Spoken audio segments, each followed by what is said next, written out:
Buenos días, licenciada. Buenos días, compañeros. Somos el grupo número 2, el cual está conformado por Denis Yampa, Alison Condori, Jessica Barco, Andrea Montaño, Nils Gutiérrez y mi persona, Edson Laura.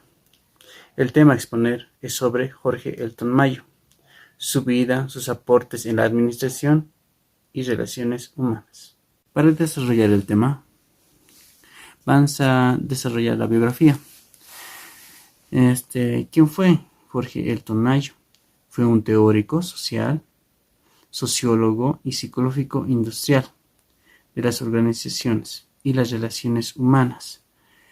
Fue especialmente conocido por la investigación de Hartung y además por otras contribuciones importantes en el ámbito social e industrial de las empresas.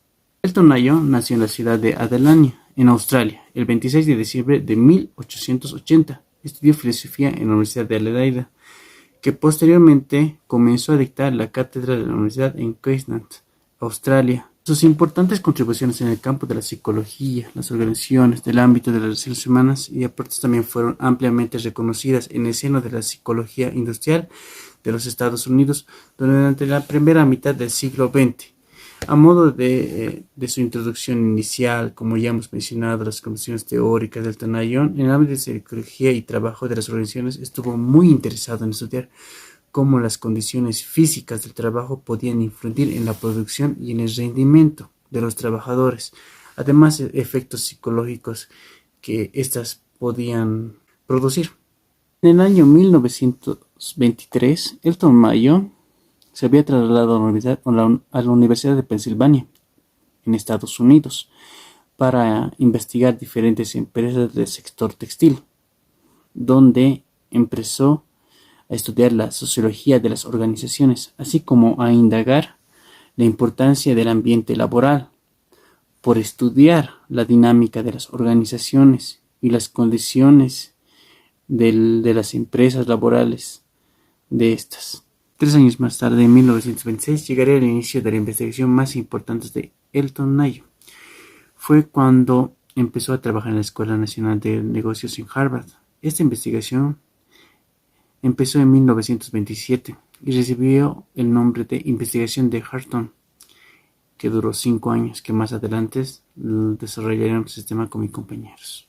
Luego del estudio mencionado, Hartung, Elton Mayo se traslada a vivir con su familia, que era su esposa y sus 2 hijas, tras la Segunda Guerra Mundial. Entre medio de estos años, cabe destacar que Elton Mayo estuvo ayudando a los soldados de la Primera Guerra Mundial, ofreciéndoles tratamiento psicoterapéutico. Y en ahí, como podemos ver, Elton estaba muy interesado en estudiar las relaciones de la sociedad y los problemas individuales. Elton Mayo estuvo ayudando a la industria británica en su recuperación durante la posguerra y ahí permaneció hasta su muerte, que da la fecha del 7 de septiembre de 1949 en Guildford, Reino Unido. El experimento de Hawthorne.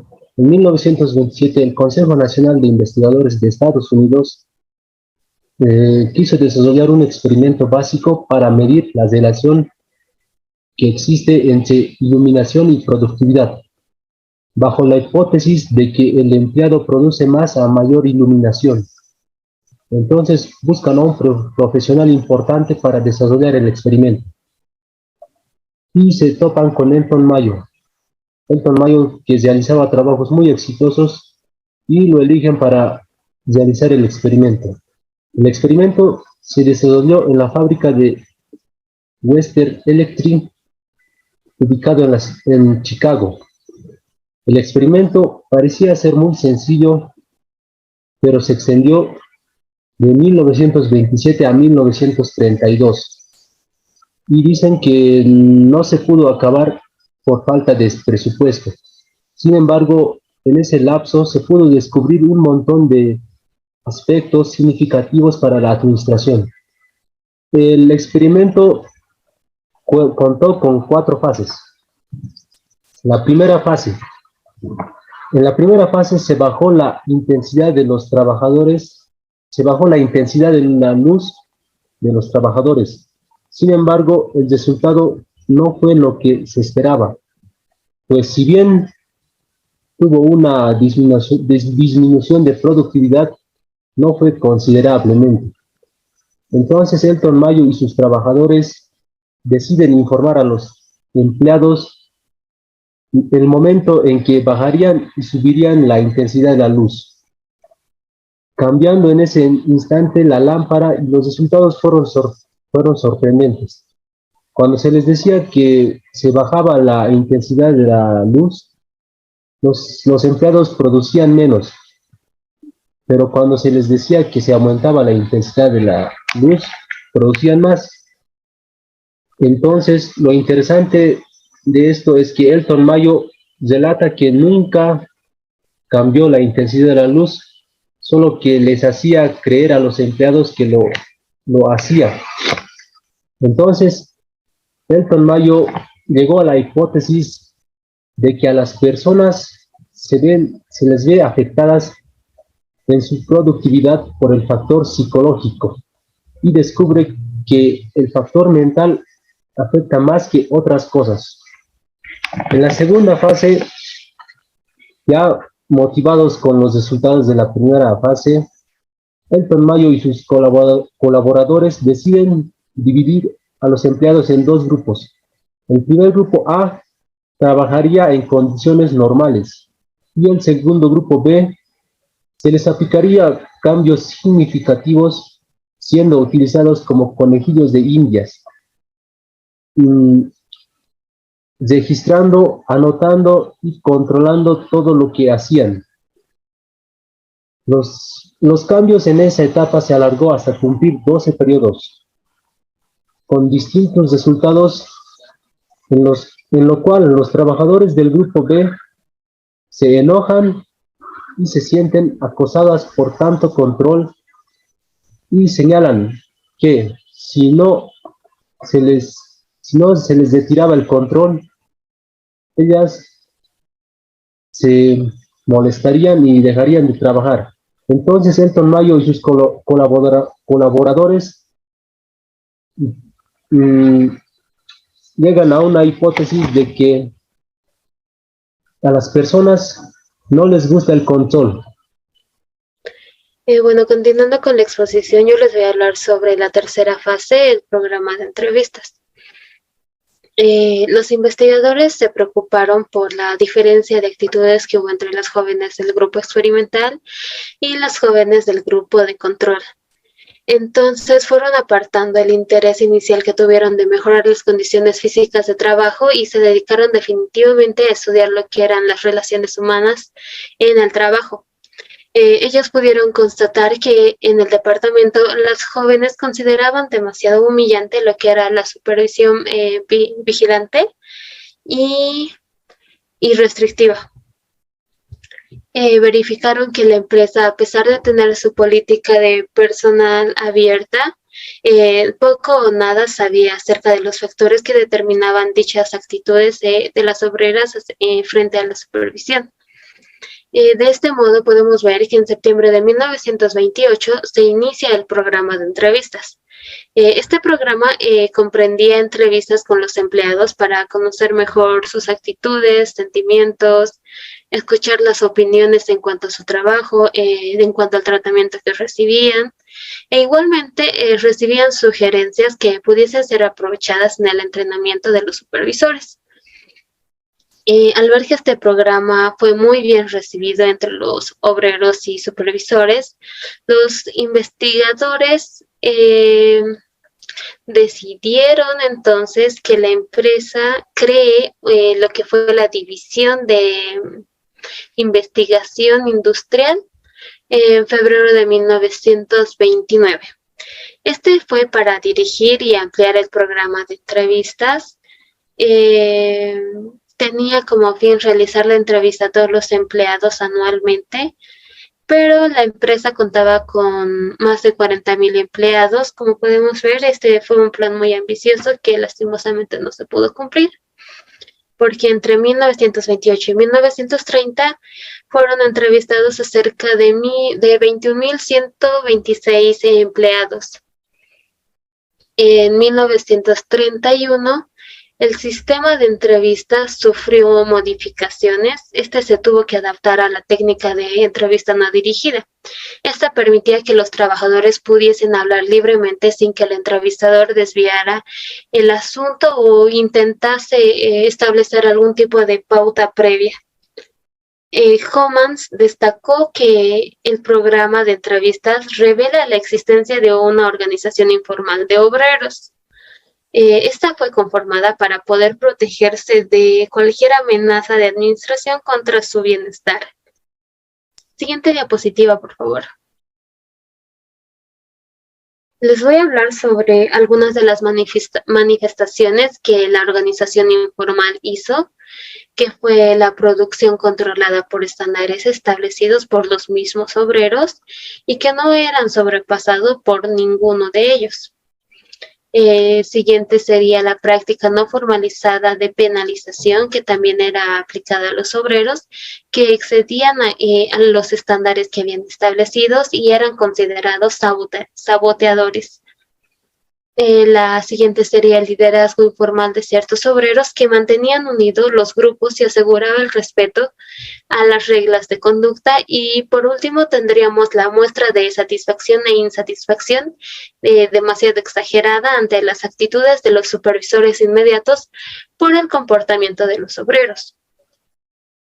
En esta organización informal permitía que los obreros se mantuviesen unidos y mantuvieran cierta lealtad entre ellos. No obstante, los investigadores llegaron a notar que muchas veces el obrero también pretendía ser leal a la empresa.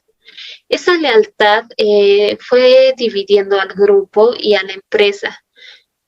Entonces, podría decirse que la empresa podría ser motivo de conflicto. Causando tensión, inquietud, problemas e insatisfacción, ¿no? Para estudiar este fenómeno, los investigadores desarrollaron la cuarta fase del experimento, que se los explicaré más adelante. Finalizando con la tercera fase, siguiente diapositiva, por favor. Les voy a explicar, les voy a dar un resumen de la tercera fase en sí. Tenía como fin conocer a los empleados, escuchar sus opiniones y sugerencias. En la experiencia podemos ver que realizaron entrevistas en varios sectores, primero cuestionando sobre los gustos respecto a su trabajo y luego se dejaba hablar libremente. En conclusiones, hubo una producción controlada por estándares del grupo, penalizaciones a quienes lo superaban, muestras de satisfacción e insatisfacción exageradas ante actitudes de los superiores inmediatos, a organizaciones informales que generaban unión entre trabajadores, pero también existía el sentimiento de lealtad a la empresa, lo que, como habíamos dicho, llegó a causar conflicto, tensión e insatisfacción. Ahora les voy a hablar sobre la cuarta fase, que fue en la sala de observaciones del montaje de terminales. Se escogió un grupo experimental de 9 operadores, 9 soldadores, 2 inspectores. Todos estos de la selección de montaje de terminales para estaciones telefónicas. En la sala había un observador, fuera de esta sala había una persona que entrevistaba esporádicamente a algunos obreros. Este experimento pretendía analizar lo que era la organización informal de los obreros. Esta duró de noviembre de 1931 a mayo de 1932. En el sistema de pagos, este se fundó en la producción del grupo y existía un salario hora basado en innumerables factores. El salario mínimo horario era para el caso de interrupciones de la producción, y los salarios solo podían ser elevados si aumentaba la producción total. Bueno, una vez familiarizados con el grupo experimental, el observador pudo constatar que los obreros de la sala utilizaban un conjunto de artimañas. Esto pasaba cuando lo que ellos juzgaban como su producción normal, más o menos, podían llegar a reducir su ritmo de trabajo. llegaron a manipular lo que era el informe de producción de tal manera que el exceso de producción de un día pueda sumarse a otro día que hubiese estado en un déficit, por decirlo así. También llegaron a solicitar pagos por exceso de producción y se comprobó que los trabajadores presentaban cierta uniformidad de sentimientos y solidaridad grupal, lo que reflejó en los métodos que el grupo desarrolló para legitimar sus acciones. Se los consideraba delator al miembro que llegase a perjudicar a algún compañero y lo presionaban y presionase más a los rápidos a través de penalizaciones simbólicas para estabilizar supuestamente su producción. Esa cuarta fase permitió el estudio de las relaciones entre las organizaciones informal de los empleados y la organización formal de la fábrica. Terminando con la cuarta fase, el experimento tuvo que ser suspendido en 1932 por razones externas, pero la influencia de sus resultados en la teoría administrativa fue fundamental para cuestionar los principios básicos de la teoría clásica. Entonces, ¿qué fue la dominante?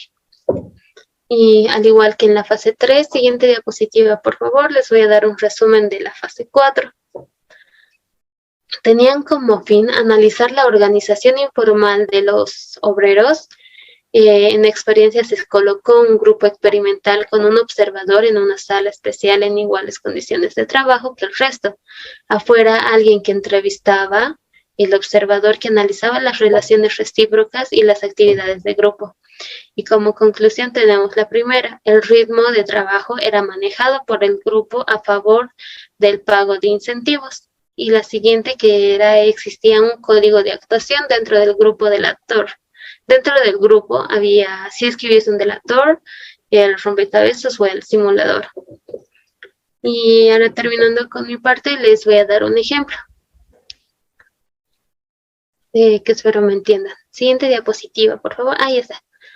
Bueno, yo basé este ejemplo en mi unidad educativa, que fue el ítalo-boliviano Cristóbalo Colombo. En nuestro colegio existía en secundaria 2 grupos, que sería secundaria inferior y secundaria superior. Y estaban los docentes, los regentes y los psicólogos. Hablando principalmente de secundaria inferior, nosotros como secundaria superior podíamos llegar a ver que les daban más libertad a los de secundaria inferior.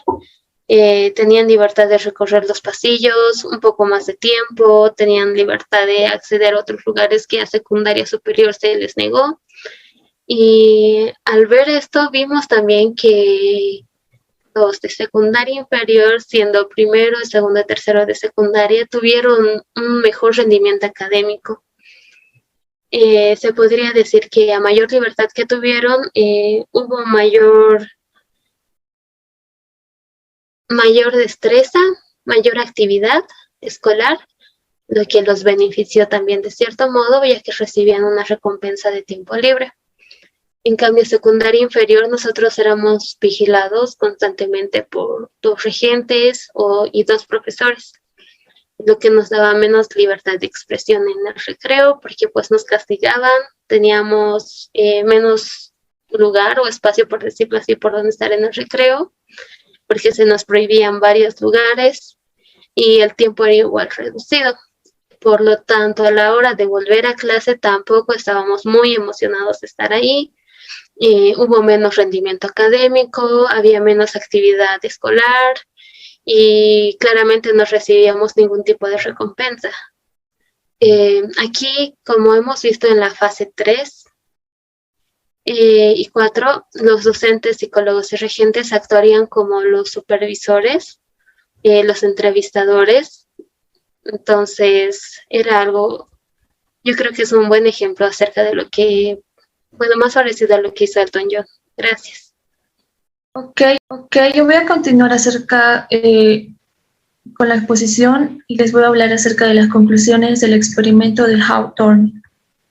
La primera conclusión fue: el nivel de producción depende de la integración social. Esto quiere decir que el nivel de producción no estaba determinada por la capacidad física o fisiológica del trabajador, por más que el trabajador tenga la fuerza suficiente o esté en buenas condiciones físicas, como lo menciona la teoría clásica, no significaba que su producción iba a ser más eficiente o iba a producir más, sino lo que realmente determinaba la capacidad de producción era que los trabajadores debían saber relacionarse con sus demás compañeros y tener esa capacidad social, y eso era lo que establecía su nivel de competencia y eficiencia. Cuanto más integrado socialmente estaba el individuo en el grupo de trabajo, mayor era la disposición de producir, y si no estaba integrado socialmente, esto reflejaba en una pérdida de su eficiencia. Por lo tanto, era muy importante que los trabajadores estén siempre incluidos en estos grupos sociales informales de la empresa.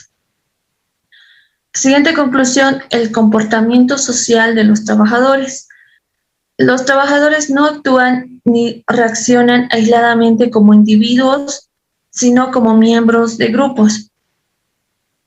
Los individuos no podían por sí mismos establecer su cuota de producción, sino que debían dejar que la estableciera e impulsara el grupo. Ante cualquier transgresión de las normas grupales, el individuo recibía castigos sociales o morales de sus compañeros para que se ajustara a los estándares del grupo. Es decir, todos tenían, digamos, una norma de cómo se manejaban entre ellos y dentro de la empresa, de la cual todos estaban de acuerdo. ¿Por qué? Porque preferían mantenerse en esos estándares a que ser aislados del equipo, y obviamente nadie quería reducir su eficiencia, sino sentirse aceptados en el grupo. El comportamiento de los empleados está influenciado por las normas y los valores de los grupos sociales en la que participan. Esto hacía mucho la influencia de las actitudes de cada individuo en la empresa. Los trabajadores no reaccionan como individuos aislados frente a la administración. O sea, es decir, si había algún problema en la administración, en la dirección, todos afrontaban eso como grupo, no como individuos, con actitudes influenciadas por los códigos de conducta grupal. Siguiente conclusión. Las recompensas y sanciones sociales. Los obreros que producían muy por encima de lo establecido o por muy debajo de la norma socialmente determinada perdían el afecto y el respeto de sus compañeros. Esto era porque ya en un acuerdo de las normas sociales dentro de estos grupos habían determinado tales casos, y como la teoría clásica decía que, por ejemplo, el hombre económico decía que si el hombre incentivado con dinero iba a ser más eficiente, pero en este experimento de Elton Mayo decía que era algo secundario, la verdad, la motivación con el dinero, sino que los obreros preferían mantener esa relación amistosa con sus compañeros, y eso los hacía más productivos y más eficientes en sus áreas de trabajo.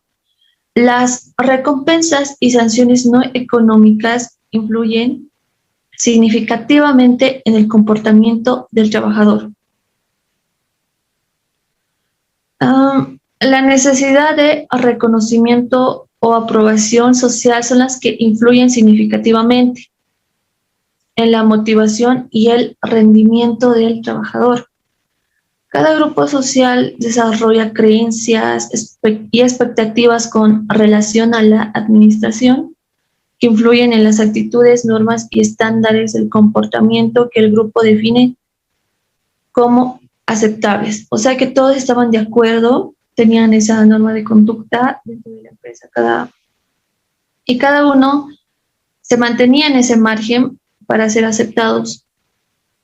La siguiente conclusión es los grupos informales. Ok, los grupos informales definen sus reglas de comportamiento, sus formas de recompensa o sanciones. Esto ya se había mencionado en las anteriores conclusiones. como les decía, la influencia de cada persona era muy, muy importante, la verdad, en cada uno, para que así cada uno sea aceptado. Los individuos también experimentan afectos y sentimientos. Claro, se relacionaban entre sí, cada uno se conocía y siempre se mantenía ese compañerismo entre ellos, lo que los hacía más productivos y más eficientes. En su trato diario se establecen patrones de interacción. Ah, la empresa está compuesta de diversos grupos sociales informales, cuya estructura no siempre coincide con la organización formal. Por lo tanto, para que una empresa tenga éxito, es necesario que siempre sus normas, la estructura de la empresa, sea lo más parecida posible a la estructura y objetivos de la organización informal. Siguiente es las relaciones humanas. Se entiende por relaciones humanas las acciones y actitudes resultantes de los contactos entre personas y grupos. Cada individuo influye en el comportamiento y las actitudes de las personas con quienes mantiene contacto y recibe mucha influencia de sus semejantes. En dicho comportamiento influye también el ambiente y las diversas normas informales existentes en distintos grupos. El administrador debe comprender las relaciones humanas para que los individuos puedan expresarse libremente y obteniendo mejores resultados. La importancia del contenido de cargo, eso también es muy importante porque la teoría clásica se basaba en que el trabajador debería tener una especialización extrema, conocer realmente su área de trabajo y que esto lo iba a hacer alguien mejor, pero Elton Mayo decía que la especialización extrema no garantiza más eficiencia en la organización. ¿Por qué? Porque estos trabajos simples y repetitivos tienden a volverse monótonos, rutinarios, lo cual afecta de manera negativa sobre el trabajador. Y lo peor es que esto reducía la eficiencia y la satisfacción laboral. Aquí un ejemplo también que ocurrió en el experimento fue que los obreros de la sala de montajes de terminales cambiaban con frecuencia de puesto para así evitar la rutina, la monotonía, aunque esto era contrario a la política de la administración de la empresa. Pero lo bueno de esto es que estos cambios elevaban la moral de todo el grupo, aunque presentaba algo negativo en la producción, pero los trabajadores se sentían mejor, se sentían más felices al rotar de puestos. Y por último, la supervisión. Se demostró la necesidad de contar con supervisores que supieran comunicarse de manera respetuosa con los empleados. Este punto también es importante porque si los empleados se sentían escuchados, valorados por un supervisor y tratados con respeto, esto aumentaba significativamente su producción y su eficiencia de cada uno de ellos. Los trabajadores son personas y deben ser tratados con respeto. Así se obtuvo una mejor comunicación con la organización. Una buena comunicación con la organización es clave para aumentar la productividad y la eficiencia de los trabajadores. El enfoque humanístico. El enfoque humanístico promueve una verdadera devolución conceptual en la teoría administrativa. Si antes el énfasis se hacía en la tarea por parte de la administración científica, ahora se hace en las personas que trabajan en las organizaciones. El enfoque humanístico aparece en los Estados Unidos en la década de los años 30. Su nacimiento fue gracias a las ciencias sociales. No hay duda de lo valiosa que fue la contribución de la psicología industrial en la demostración de las limitaciones de los principios de administración adoptados por la teoría clásica. Además, las profundas modificaciones ocurridas en lo social, económico, político y tecnológico, que contribuyeron nuevas variables en la administración. Teoría de las relaciones humanas. La teoría de las relaciones humanas, también denominada escuela administrativa, desarrollada por Elton Mayo y sus colaboradores, surgió en los Estados Unidos como consecuencia inmediata de los resultados obtenidos en el experimento de Hawthorne. Fue básicamente un movimiento de reacción y de oposición a la teoría clásica de la administración. La teoría clásica pretendió desarrollar una filosofía empresarial, una civilización industrial en la que la tecnología y el método de trabajo constituyen lo más importante preocupaciones del administrador. En consecuencia, la teoría de las relaciones humanas surgió de la necesidad de contrarrestar la fuerte tendencia a la deshumanización del trabajo, iniciada con la aplicación de métodos rigurosos, científicos y precisos, a los cuales los trabajadores debían someterse forzosamente. Orígenes de la teoría de las relaciones humanas. Las 4 principales causas del surgimiento de la teoría de las relaciones humanas son: 1. La necesidad de humanizar y democratizar la administración, liberándola de los conceptos rígidos y mecanistas de la teoría clásica y adecuándola a los nuevos patrones de vida del pueblo. 2. El desarrollo de las llamadas ciencias humanas, en especial la psicología y la sociología, así como su creciente influencia intelectual y sus primeros intentos de aplicación a la organización industrial. 3. Las ideas de la filosofía programática de John Dewey y de la psicología dinámica de Carl Lewin fueron esenciales para el humanismo en la administración de Elton Mayo. Es considerado fundador de la escuela. Dewey indirectamente y Lewin de manera más directa contribuyeron bastante a su concepción.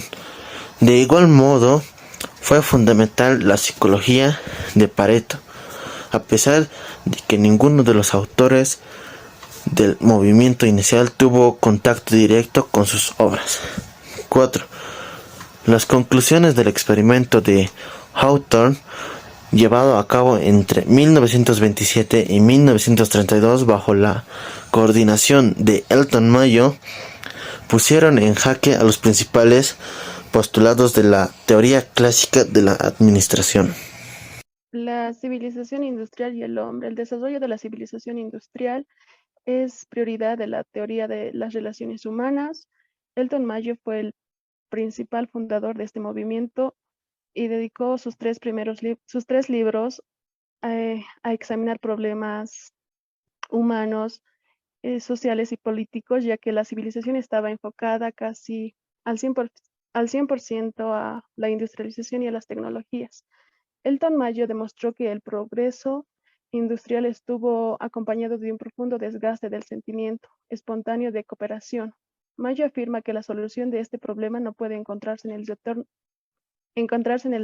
retorno de las formas tradicionales de organización, sino que se debe buscar una nueva concepción de las relaciones humanas en el trabajo. Basados en esto, nos damos cuenta que el tema de la colaboración no es un tema que podamos dejar al azar, ya que el método de trabajo tiende a la eficiencia y no a la cooperación. La cooperación humana no es resultado de determinaciones legales, sino tiene un enfoque más profundo en el experimento de Hawthorne, en el cual se basa Elton Mayo para defender los siguientes puntos de vista.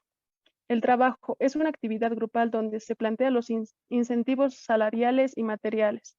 El obrero no actúa como individuo aislado, actúa como un miembro de un grupo social. La teoría básica de la administración es formar un grupo capaz de comprender y comunicar, compuesta por jefes democráticos, persuasivos y apreciados por todo el personal. También Elton Mayo afirma que de hecho pasamos de una sociedad inmutable a una sociedad adaptable. La persona humana es motivada esencialmente por las necesidades de estar en compañía y de ser reconocida. La civilización industrial origina la desintegración de los grupos primarios de la sociedad. Tanto la fábrica surge como una nueva unidad social que proporciona un nuevo hogar, un sitio para la comprensión y la seguridad emocional de los individuos capaces de satisfacer necesidades psicológicas y sociales. Funciones de la organización industrial. El experimento de Hawthorne permite el surgimiento de nuevas literaturas y conceptos de administración. Según Rolisberg y Dix, podría decir que son los mayores divulgadores del resultado de la investigación. Según estos, la organización industrial tiene dos funciones principales: función económica, producir bienes y servicios, que busca un equilibrio externo, y la función social, que brinda satisfacciones a los participantes, que busca un equilibrio interno. Esta debe perseguir esas dos funciones de equilibrio.